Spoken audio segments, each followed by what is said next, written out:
Hello, today I'm going to be showing you how to winterize your Newair AF-1000 portable evaporative cooler. Winterizing your evaporative cooler helps extend their lifespan and their durability and make sure that they're going to be ready to go when you need them again in the spring. The first step to winterizing your evaporative cooler is draining the water tank. Drain the water tank by pulling out a metal plug there at the bottom. Let the water drain out into a bucket or a pan, or if you have a drain, that works even better.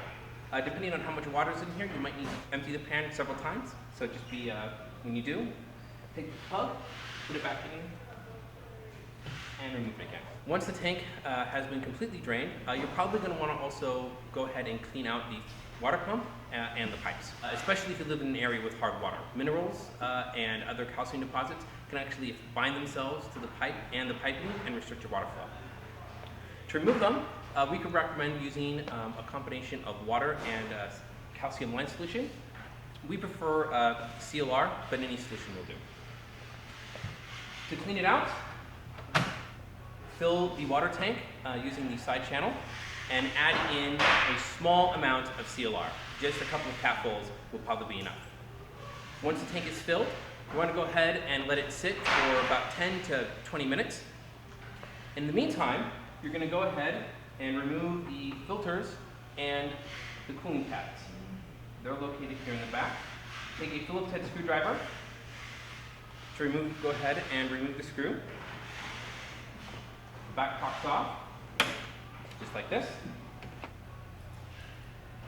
And you pull out the filter. After 10 or 20 minutes have passed, you're going to go ahead and run the CLR through the evaporative cooler for about 30 seconds.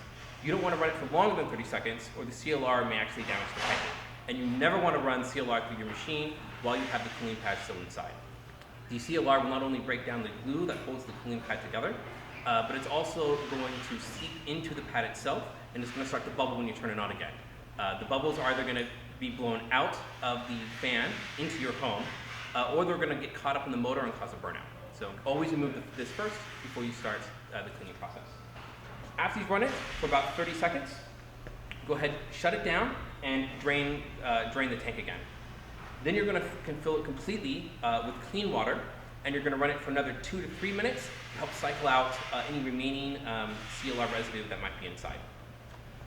Then go ahead, drain the unit one last time, and then we're going to go ahead and we're going to clean the filters and the cooling pads.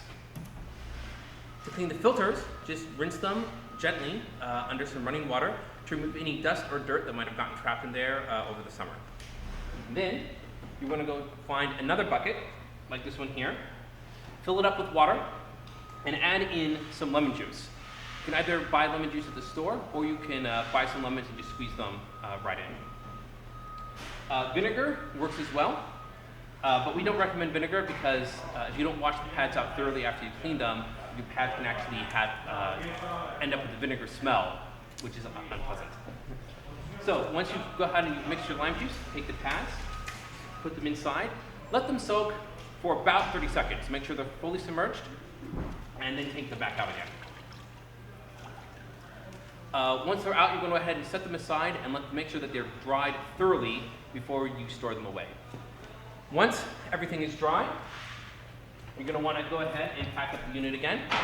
We recommend storing the cooling pads in a separate box. Never store your cooling pads when they're damp. It encourages mold growth, can actually cause the pads to start rotting during the winter. So, okay, place the filter. Back in. Make sure the plug is back in the water tank and it's ready to be stored away. We recommend storing it indoors, out of direct sunlight. The direct sunlight can actually cause the plastic housing to become discolored. We recommend storing it either in its original box or covering it over with a tarp. Store the box with the cooling pads nearby so they don't get lost. That way, at the end of winter, when you need your evaporative cooler again, it'll be all ready to go.